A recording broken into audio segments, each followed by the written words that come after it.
할렐루야. 네, 반갑습니다. 옆에 분에게 인사를 나눠주시고요. 마이크를 좀 키워주세요. 마이크 소리가 좀 작아졌는데요.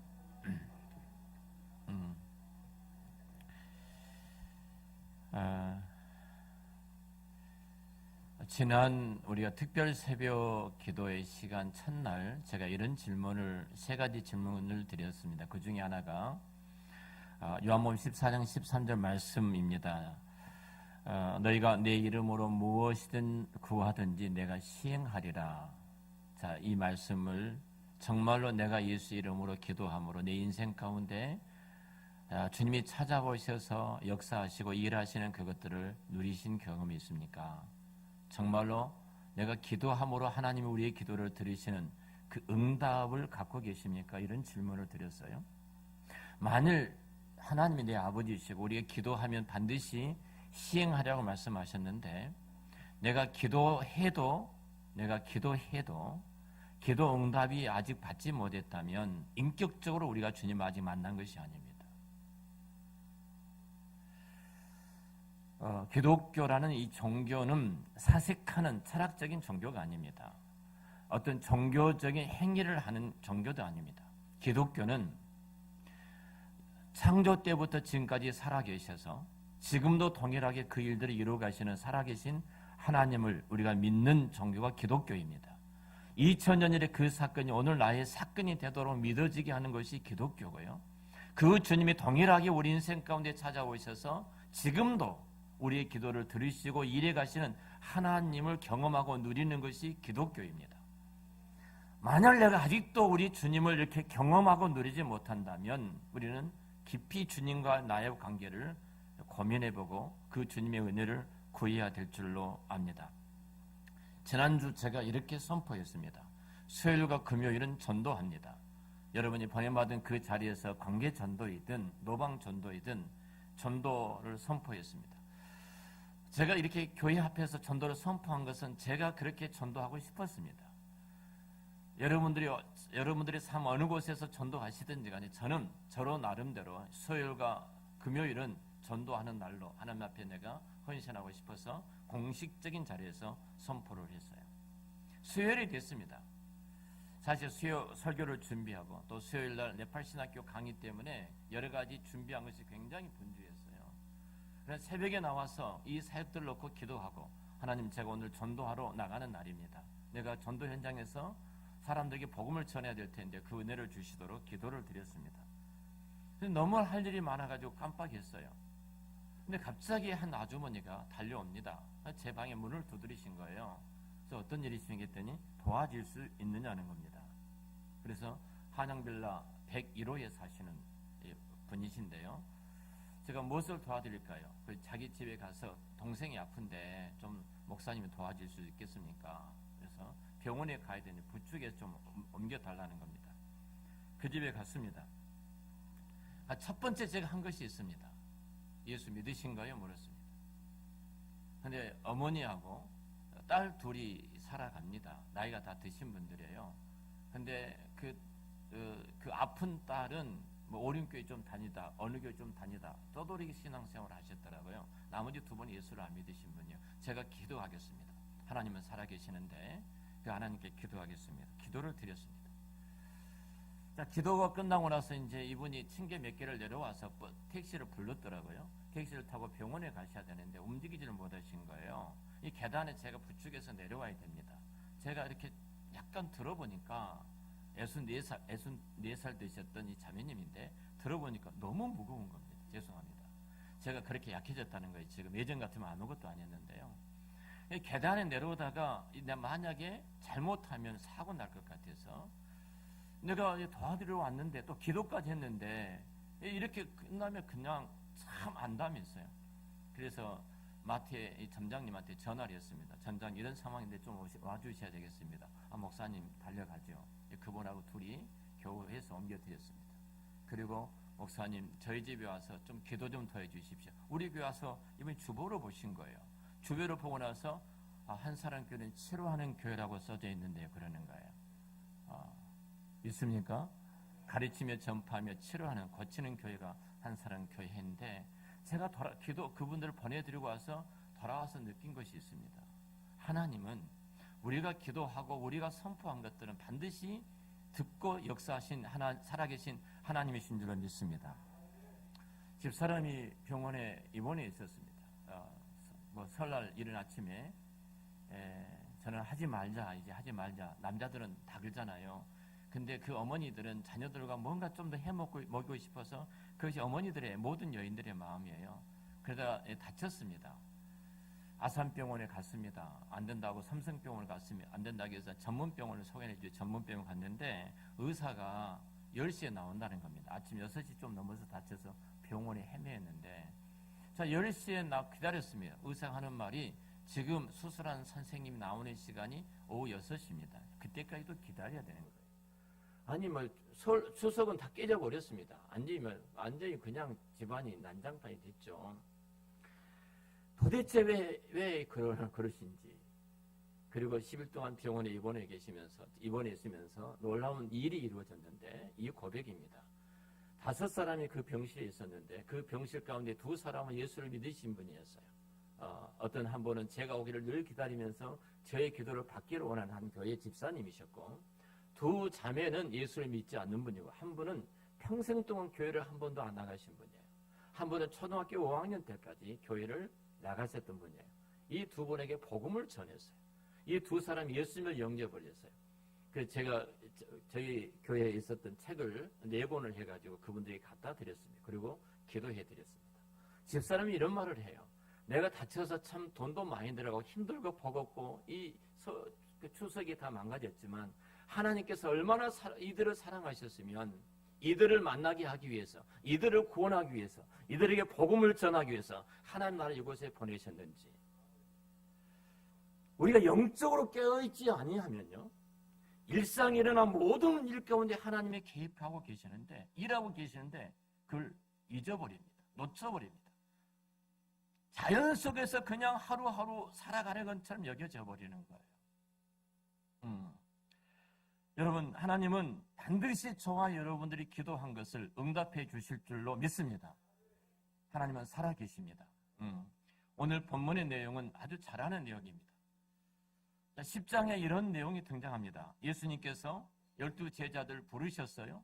1절에 10장 1절에 예수께서 그의 12 제자를 부르사 더러운 귀신을 쫓아내고 모든 병과 모든 약한 것을 고치는 권능을 주셨다고 말해요. 제자들을 부르셨습니다. 그들에게 귀신을 쫓아내고 모든 병과 약한 것을 고치는 권능을 주셨어요. 그리고 이어서 2절에 그들의 12 사도들의 이름이 등장합니다. 베드로가 야고보가 요한이 쭉 안드레가 12 제자의 이름이 쭉 등장을 합니다. 그리고 예수님이 그 12 제자를 이제 복음을 전하는 그 현장으로 파송하시는데 그 파송된 것이 뭐라고 말합니까? 일사 잃어버린 양에게로 가라. 가서 천국이 가까웠다. 그러면서 하시는 말씀이 모든 병자를 고치고 죽은 자를 살리고 나병 환자를 깨끗하고 귀신을 쫓아내는 이 권능을 주어서 보내신 거예요. 이것을 제자의 파송장이라 이렇게 말합니다. 제자의 파송장이에요. 그런데 이 제자의 파송장이 이루어지기 전에 어떤 전제가 성경에 있었습니다. 이것이 하나님의 나라가 하나님의 교회가 하나님께서 일하시는 방법이에요. 어떤 전제가 있었는데 그 전제가 오늘 봉독했던 우리 에덴이가 봉독했던 35절부터 38절까지 말씀의 내용입니다. 이 말씀의 내용이에요. 자, 예수님께서 우리 교회가 갖고 있는 가르치며 전파하며 고치는 치료하는 교회로 예수님이 그 사역을 하셨습니다. 근데 예수님이 수많은 사람들을 바라보니까 너무너무 불쌍한 거예요. 불쌍하단 말이 개역 우리 한글판에 민망히 여기시오 이렇게 번역이 되어졌는데요. 너무 안타까운 마음인데 이 안타까움을 다른 번역 또 다르게 번역했는데요. 민망, 이 불쌍 이 단어가 창자가 끊어지는 애절함입니다. 내가 저렇게 목자가 없이 죽어가는 양떼의 무리들을 바라보니까 여러분 양이라는 짐승은요 목자가 없으면 죽음입니다. 한치 앞을 내다보지 못하고요. 자기를 지킬 수 있는 어떤 무기도 갖고 있지를 못합니다. 벌러덩 넘어지면요. 짐승이 움직이도 못하고 일어서지도 못하니까 짐승의 밥이 된 것이 양입니다. 목자는 생명이에요. 근데 이 양들이 목자가 없는 거예요. 이 모습을 바라보니까 다 이리와 짐승떼의 밥이 되는 그런 모습들을 보니까 너무너무 마음이 아프신 거예요. 자, 그러면서 예수님 이렇게 말합니다. 제자들이 이르시되, 자, 추수할 것이 많은데 일꾼이 없구나, 제자들아. 그리고 나서 38절에 이렇게 말씀을 하십니다. 그러면 추수하는 주인에게 청하여 추수할 일꾼을 보내주소서 하라, 이렇게 말씀하시죠. 자, 추수하는 주인에게 청하여, 누구의 주인이? 하나님이죠. 하나님께 청해서 추수할 일꾼들을 보내달라, 이렇게 구하라는 것입니다. 일꾼을 파송해달라, 일꾼을 보내달라 기도합니다. 제가 이 본문을 기할 때마다 여러분 앞에서 자신 있게 당당하게 설교하지 못한 것은 우리 한사람교회 모든 교인들이 일꾼들인데 어떤 일을 해야 되는데 이 일꾼들이 이 일을 못하니까, 이 일을 안 하니까 다른 일꾼을 보내주십시오. 이게 굉장히 여러분들이 기분 나빠하실 것 같더라고요. 굉장히 기분 나빠하실 것 같아서 추수할 일꾼을 보내주소서, 이런 기도를 제가 못 냈습니다. 안 들어보셨죠? 그런데 이 본문이 깜짝 놀랐습니다. 깜짝 놀랐어요. 제가 얼마만큼 틀렸는가, 얼마만큼 잘못되었는가, 얼마만큼 인간적으로 이 본문을 보았는가 하는 부분이었어요. 자, 주님께서 지금 하나님의 나라를 세워나가십니다. 천국 복음을 전파하도록 저의 능력과 권능을 주어서 세상에 파송을 하시는 거예요. 세상에 저들을 파송하는데 그 전제가 주님이 뭘 하라고 지금 말씀하시냐면 너희가 기도하라는 겁니다. 너희가 간구하라는 것입니다. 이게 하나님 나라의 법칙입니다. 하나님 나라의 법칙이에요. 자, 의도적으로요. 자, 9장과 10장을 연결을 시킵니다. 연결을 시켜요. 자, 파송은 제자들을 부르시고 그 제자들 이름을 한 사람 한 사람 쭉 나열하십니다. 그리고 정말로 목자가 없는 양들 가운데 이 제자들을 보내시는데 이 파송에 있기 전에 반드시 하나가 전제되어져야 되는데 그것은 기도하라는 겁니다. 구하라는 것입니다. 여러분, 파송이 하나님의 직접적인 응답이 되어지도록 너희들이 해야 될 것이 있는데 바로 그것은 너희가 내게 기도하라, 이거예요. 내게 기도하라. 여러분, 하나님께서 일하신 방식은 자기 백성들의 요구나 자기 백성들의 요청을 통해서 항상 일하신 거예요. 우리 학생들 정말로 우리가 뭐 기도하면 하나님께서 응답하시겠나 그러는데요. 여러분들이 기도하는 것이 어떻게 하나님이 응답해 가신가를 여러분 생애 한번 보세요. 구하고. 제가 엉터리 신앙생활을 했습니다. 여러분들이 저보다 훨씬 훌륭하십니다. 군대를 가기 전입니다. 가기 전이니까 이제 군대 송별 파티를 합니다. 당시는 34개월이에요. 34개월 군대 생활 가니까 늘 부모들은 웁니다. 다 울어요. 재밌는 에피소드 참 많습니다. 근데 내가 친구들하고 같이 이제 파송 파티를 하는데 이 말을 했습니다. 나 이렇게 살기 싫어. 내가 군에 가면 정말로 예수를 잘 믿을 거야. 이 친구 예수를 안 믿은 친구들 대부분이었어요. 안 믿은 친구들이 저를 이제 송별 파티 하니까 뭐 하겠어요? 그래, 술 먹지. 어째 잘하는지 모르겠어요. 자, 술을 먹었어요, 제가. 목사님도 술 드시네. 또 소문내지 말아요. 제가 술을 먹었습니다. 술 먹고 있는데 너무 마음이 아린 거예요. 내가 이게 아닌데. 그 친구들한테 하는 말이 그거였습니다. 내가 군대 가면 진짜 예수를 잘 먹고 싶다. 듣든지 말든지 술기분이 그 말을 한 거예요. 그리고 제 인생을 돌아봅니다. 그 술자리에서 친구들 앞에서 내가 정말로 예수를 잘 믿겠다고 했던 그 한 고백을 하나님이 들으셨어요. 제가 훈련소에 훈련 마치고 대구 군여학교에 가서 이생명 교육을 받고 최전방에 떨어졌습니다. 이 1년의 과정을 쭉 돌아보면요. 얼마나 적재적소에 사람을 만나게 하시고 환경과 여건을 조성하시고 그리고 목사가 되기까지 그 작업을 이루어 가시는데요. 정말로 예수를 잘 믿도록 나를 만들어 가신 거예요. 의무대장 부인이 집사님이셨습니다. 제가 그 대장실에 당번병으로 나가 있었습니다. 그러니까 이 사모님께서 굉장히 신앙적으로 제게 잘해주시는 거예요. 저는 제가 신부름하고 막 이런 거 다 해야 되잖아요. 당번병이 숙소에 나가 있으니까 이제 지방에서 올라오시잖아요. 서울에서. 근데 이분은 저한테 아무것도 못하게 하는 거예요. 참 훌륭한 집사님이셨어요. 근데 그 모습 속에서 진짜 예수 믿는 사람이 무엇인가? 나를 모든 일을 다 시킬 수도 있는데 아니다는 겁니다. 고생이 많다고 그냥 격려해 주는 것입니다. 이런 일련의 이런 하나하나 속에 하나님이 우리 인생 가운데 어떻게 개입해서 일해 가시는가? 우리가 기도할 때 그것들이 땅에 떨어지지 않고 하나님은 반드시 우리 기도를 들으시고 응답하시는 살아계신 하나님이신 줄로 믿습니다. 하나님께서 일하신 방식은 이거예요. 택한 자기 백성들의 요구나 요청에 의해서 하나님이 일하신다. 한번 따라서 해볼까요? 하나님이 일하신 방식은 자기 백성이 요구나 요청에 의해서 일해 가신다. 자, 여러분, 세계 모든 만물의 주인은 하나님이십니다. 모든 만물이 주로부터 나왔고 주님의 통치와 다스림 속에 모든 만물이 움직입니다. 하나님은 온 세계를 다스릴 때 의논하지 않고도 온 세계를 통치하고 다스릴 수 있는 전능하신 하나님이세요.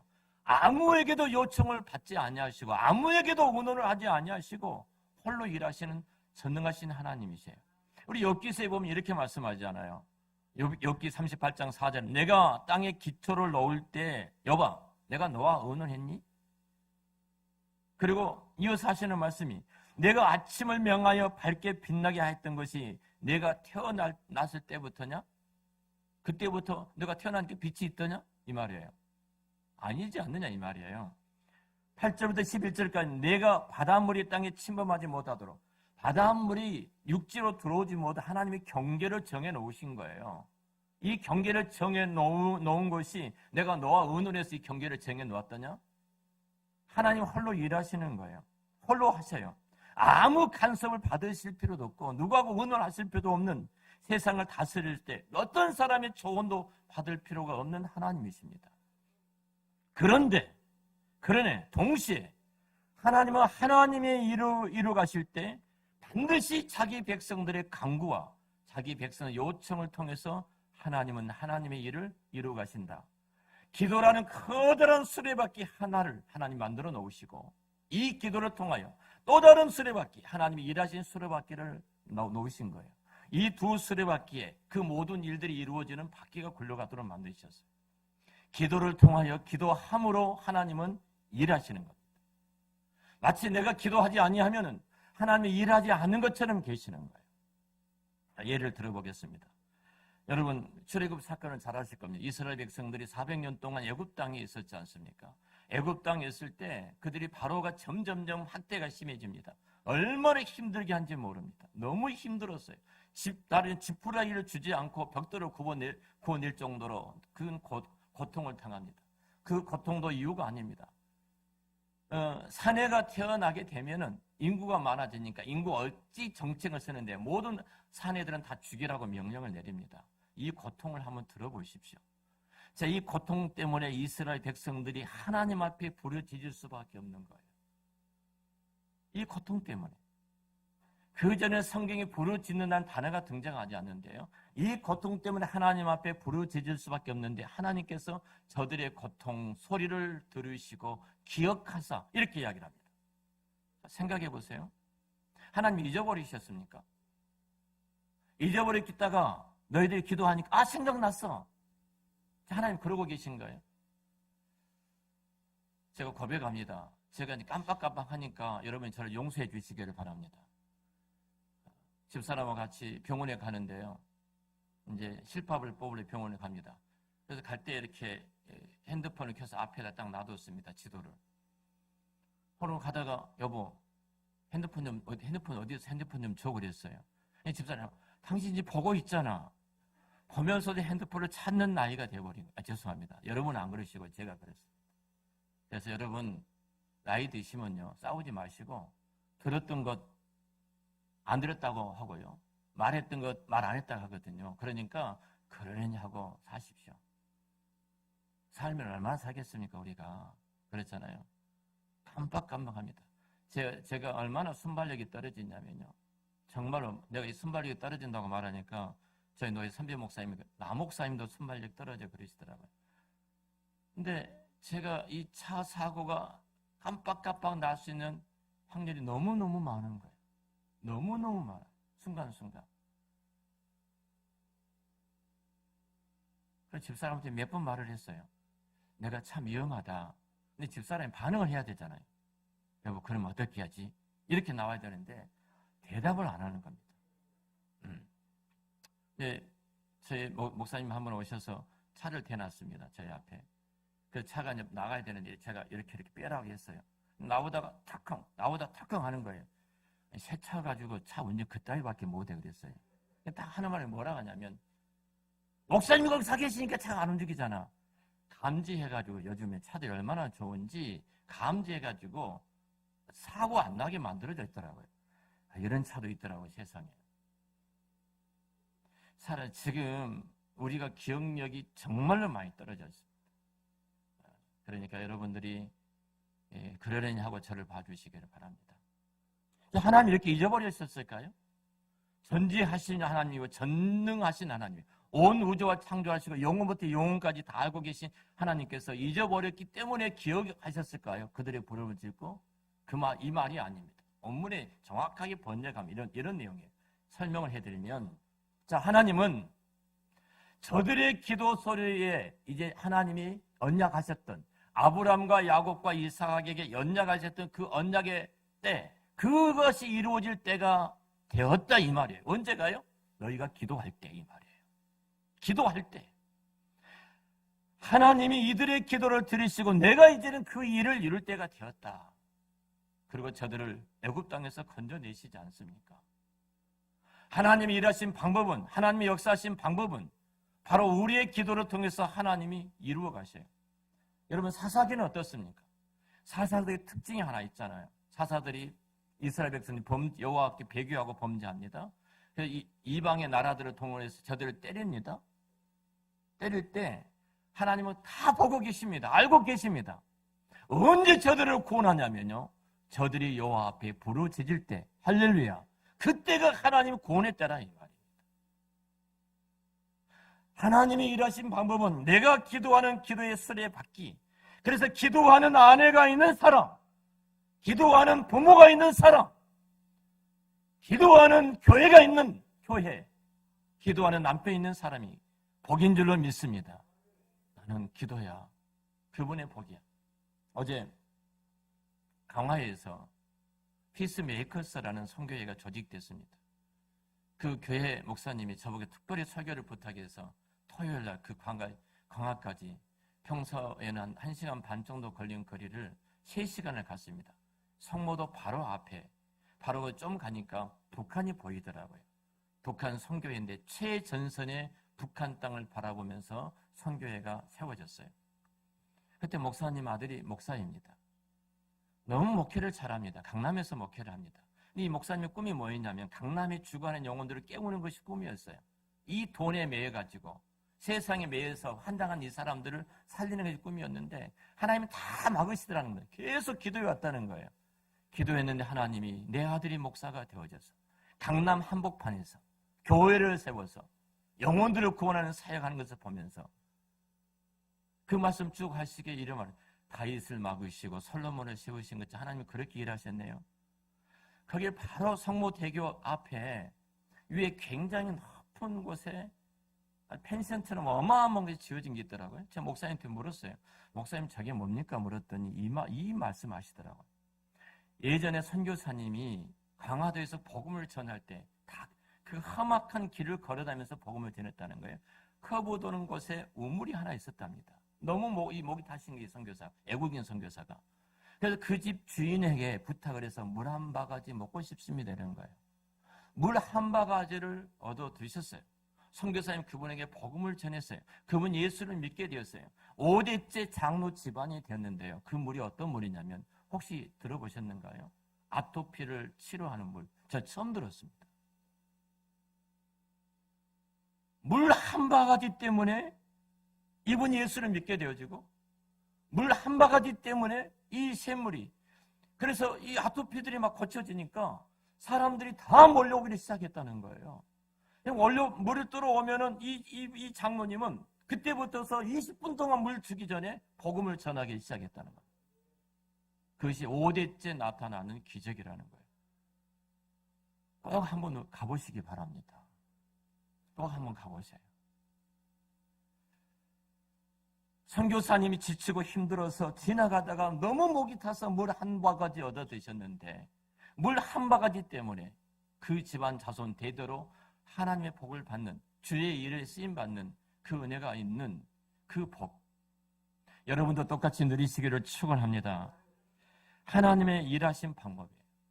하나님은 홀로 일하시지를 않습니다. 우리 기도라는 거대한 수레바퀴 하나하고, 그리고 우리 바퀴에 하는 바퀴가 생겨진 순간 하나님이 일하신 바퀴가 세워져서 하나님의 그 놀라운 일들을 이루어 가시는데요. 여러분들이 그 자리에서 정말로 한 큰 수레바퀴를 만들어 하나님의 위대하신 일들을 이루어가는 복 있는 사람이 되시기를 축원합니다. 기독교 역사가 그러지 않습니까? 예수님이 이 땅에 오시는 현장을 한번 보십시오. 이미 태초에 브레시트라는 태초란 이 단어 속에 예수께서 자기 백성을 구원하는 그 내용이 다 들어있습니다. 영원전에 하나님의 계획에 오셨던 그 계획들이 이루어졌는데 메시아가 구약 내내 오실 메시아에 대한 기대를 하게 하시고 그 메시아신 예수님이 오셨습니다. 언제 오셨어요? 때가 되었다고 말합니다. 때가 되었다. 근데 때가 될 때 그 일이 이루어지도록 하나님이 기도하는 한 사람을 세워두신 거예요. 누구예요? 안나란 여인입니다. 참 불행한 여인이었습니다. 결혼한 지 7년 만에 혼자 됐어요. 자녀도 없습니다. 그래서 그 성전을 떠나지 않고 80년 동안 내가 메시아를 내 품에 안겠습니다. 내가 이 메시아를 내 품에 안기 전에 내가 성전을 떠나가지 않겠습니다.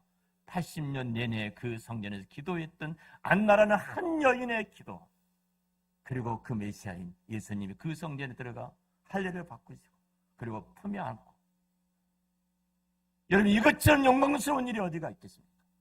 하나님의 거룩하신 일들은 반드시 기도를 통해서 이루어진 줄을 믿습니다. 오늘 말씀이 그 말 내용이잖아요. 자, 보겠습니다. 다시 하나님께서 추수할 일꾼을 보내주소서라고 요청을 합니다. 이것은 추수할 이 요청은 바로 사도들이 이 말씀을 들었던 제자들이 일꾼이 부르시고 이들을 파송하시죠. 그리고 이 사도들의 터 위에 그들의 신앙과 고백과 그들의 터 위에 교회가 세워졌어요. 진리와 기둥의 터는 사도들의 터 위에 세워져 그 사도들이 바로 이 사명을 감당했던 것처럼 동일하게 이 사도들이 했던 그 일을 주의 교회가 하고 있는 거예요. 그럼 우리 교회가 뭘 해야 되겠어요? 기도해야 되는 겁니다. 정말로 추수할 일꾼을 보내달라고 기도해야 됩니다. 어제 선교회 설교를 하고 목사님과 식사하면서 교제를 좀 나누었습니다. 정말 부담스러운 토요일이죠. 그렇잖아요. 주일을 준비하더니 3시간 다 걸렸어요. 오는데 집에 오니까 10시가 넘었습니다. 근데 이 말씀을 하셔요. 본인이 젊었을 때 이북분이십니다. 과연 부모님도 이북에 사신 분이에요. 여러분 아시죠? 우리 교회 와서 붕괴도 하셨으니까 차윤철 목사님이십니다. 지금은 그 뇌출혈로 쓰러지셔가지고 반신불수해서 정상적으로 걷지 못하고 절뚝절뚝 하십니다. 꿈이 하나 있었습니다. 내 고향 북한 땅에 교회를 세우는 겁니다. 복음을 전하는 겁니다. 그걸 위해서 건강할 때 기도했고 단동을 비롯해서 북한에 온 사람들에게 복음을 전하기를 시작했습니다. 근데 뇌졸중으로 쓰러져 있어서 지금 잘 걷지도 못하십니다. 누군가를 부축하고 걸어 다니셔야 됩니다. 뭐라고 말씀하시냐면 가장 북한 가까운 곳에 선교회가 조직되어서 이렇게 기도할 수 있는 북한을 위한 선교 단체는 저희밖에 없을 겁니다. 그러시더라고요. 어떻게 이루어졌습니까? 물었습니다. 근데 교회 집사님 한 분이 사업을 하신다고 그래요. 불렀답니다. 재산이 집사님 것입니까? 집사님 생애가 집사님이 생애가 주인이십니까? 제 고향 분이더라고요. 이분들이 바로 제 마을 옆에더라고요. 그렇게 말씀하시면서 인생에 하나님 앞에 의미 있는 삶을 살다가 떠나셔야지. 그렇게 살지 마십시오. 그리고 함께 기도합시다 했다는 거예요. 근데 갑자기 물건을 이렇게 가져갔던 사람이 돈을 못 주는데, 그러면 우리 건물이 하나 있는데 그 건물을 가지고 가십시오 그러는 거예요. 그 건물이 너무 좋습니다. 바다가 있고요. 바다 앞에 또 조수지가 있고요. 딱 거기 2층에서 보니까 북한 땅이 다 보이고요. 그래서 이걸 딱 받자마자 와서 하는 말이, 목사님, 이 자매님은 북한이 고향이시고 부모가, 할아버지, 아버지가 여기 이제 이 집사님은 제 고향이죠, 고향이시고. 목사님 고향이 어디십니까? 물어보면 대답하지 않겠습니다. 그것도 아직까지 모르고 있다는 것을 회개하셔야 됩니다. 그런데 이상하네, 회개하지. 그냥 웃으십시오. 그런데 이분이 그걸 선교회로 내놔버린 겁니다. 목사님 너무너무 깜짝 놀란 거예요. 내가 아무것도 할 수 없었다는 거예요. 몸이 이제 쓰러져가지고 내 인생이 이렇게 끝난다고 생각했는데 하나님이 이루어가신 그 일을 보면서 소름이 끼치더라, 이 말씀을 하시더라. 자, 여러분, 그렇다면 우리는 어떻게 해야 될까요? 현재는 아름다워. 무슨 제목인지 아시죠? 주말 드라마 제목입니다. 집사람이 애창한 가족 드라마인데요. 거기에 둘째 아들의 이름이 현재입니다. 저는 그걸 보면서 현재는 아름다워 그래서 저는 우리가 살아가는 역사의 현재로 알았어요. 근데 둘째 아들이 현재 뭔가 의미가 있겠다고 저도 좀 봤습니다. 근데 마지막 해피엔딩으로 끝나는데 이런 내용이 있습니다. 마지막 자기 간을 이식해 해줘요. 간암으로 죽어가는 그분에게 이식을 해주는데, 이식을 해줄 때 남긴 단어가 기가 막힌 멘트가 있습니다. 이런 말을 합니다. 과거에는, 오늘 현재가 과거에 남는다, 이 말을 해요. 오늘 현재가 과거에 영원히 기억되지 못으로 남는 것이다. 그리고 오늘 현재가 미래를 또 만들어간다. 그러면서 그 현재가 아름다운 과거일 것인가? 기억되지는 과거일 것인가? 그 현재가 가장 의미 있는 과거일 것인가? 그 현재가 내 인생의 미래의 어떤 모습으로 그려질 것인가? 오늘 그 현재가 현재 선택이 너무 중요하다. 이 멘트를 한 것을 들어봤습니다. 오늘입니다. 오늘은 시간 지나면 바로 과거가 됩니다. 오늘 여러분의 선택이 여러분 인생에 있어서 어떤 과거로 영원히 기억될 것인가? 내 자손들에게, 주관 이 땅의 영혼들에게, 주님의 교회 앞에, 하나님 나라에서 어떻게 기억되어질 것인가? 그리고 오늘 선택이 내 인생의 미래, 내가 1년이 지나고 5년이 지나고 10년이 지나 20년이 지난 그 미래에 분명히 어떤 모습으로 우리 앞에 다가올 것입니다. 오늘 현재 여러분들은 무엇인가? 무엇을 해야 할까요? 오늘 성경 분명히 이렇게 말합니다. 하나님이 저와 여러분을 택하시고 자녀 삼아주신 중요한 목적은 이겁니다. 하나님께서 영원히를 택한 자기 백성을 구원하여 이 땅에 예수 그리스도 통해서 구원하여 하나님 나라를 세워나가십니다. 마태복음 6장에 우리가 잘 아는 주기도문이 기록이 되어 있어요. 자, 주기도문이 기록되기 바로 그 전에 하나님의 나라에 대해서 이야기를 합니다. 천국에 대해서 이야기를 합니다. 하나님의 나라, 영원히 하나님의 계획 가운데 있는 하나님의 나라에 대해서 말씀을 하신 다음에 주기도문으로 쭉 말씀을 하셔요. 여러분, 주기도문의 기도는 하나예요. 하나님 나라가 이 땅에 이루어지기를 원합니다. 이것이 주제예요. 그러면 하나님 나라가 어떻게 이루어진다는 거예요? 기도를 통해서 이루어진다는 겁니다. 주기도문을 통해서 하나님의 나라가 이 땅에 이루어진다는 거예요. 이게 하나님 나라를 하나님께서 계획하셨네. 그 나라가 이루어지는 방식이 우리의 요청과 우리의 구원과 우리의 구하는 것과 우리의 기도를 통해서, 우리의 요구를 통해서 하나님 나라가 이 땅에 세워질 줄로 믿습니다. 오늘 나의 기도를 통해서 이 땅에 죽어가는 영혼들이 주께로 돌아오고, 오늘 나의 기도를 통해서 하나님 나라가 이 땅에 한 사람교를 통해서 세워지게 될 줄로 믿습니다. 우리는 기도해야 합니다. 어떤 것을 기도해요? 추수할 일꾼을 보내주소서. 제가 모두의 말씀을 드렸습니다만 이 기도가 정말로 죄송했습니다. 내가 일꾼인데 또 일꾼을 보내달라고? 그러다가 또 박힌 돌 먼저 빼려고? 별 생각이 다 들어지죠. 그래서 저는 그런 기도 제목을 내지도 못하고 그 기도한 것이 너무너무 부끄러웠어요. 죄송하고. 근데 제가 얼마나 인본주의고, 얼마나 성경에서 벗어나고, 얼마나 내가 하나님의 말씀을 바로 알지 못했는가 회개를 많이 했습니다. 하나님 나라는 추수할 일꾼을 보내주셔서 그것을 통해서 이 땅에 그 나라가 세워질 줄로 믿습니다. 하나님 나라가 이 땅에 추수할 일꾼을 보내달라고 할 때 그 기도가 우리 주일학교 어린 유치부의 아이의 기도일지라도 하나님은 그 기도를 통해서 하나님 위대한 일하신 수레바퀴가 세워질 것이고, 저와 여러분의 기도를 통해서 그 일하신 하나님 나라의 일하신 수레바퀴가 세워져요. 자, 우리는 그럼 뭐 해야 되겠습니까? 기도해야 합니다. 정말로 기도해야 합니다. 저도 기도에 쉬는 죄를 범했고요. 우리 교회도 기도를 멈추는 죄를 범했습니다. 제가 11시, 12시가 돼서 너무 힘들어 집에 가면 못 나올 것 같아서 그냥 교회 제 사무실에서 하나 비우고 잤습니다. 새벽 기도 때문에. 어떻든 내가 기도하는 자리에 있어야 되는 것이 내가 사는 길이니까. 저와 여러분들이 지금 하나님 앞에 기도함으로 그 먼 훗날 과거가 될 때 그 기도 속에 맺혔던 열매를 보게 될 것이고, 또 먼 미래 내 기도를 통해서 하나님이 일하신 것을 체험하는, 정말로 하나님이 살아계시고 역사하신 것을 체험하는 그 일에 쓰임받는 도구, 그 일에 쓰임받는 축복의 통로가 되시기를 우리 주의 이름으로 축원합니다. 우리 이제 함께 기도했으면 좋겠습니다.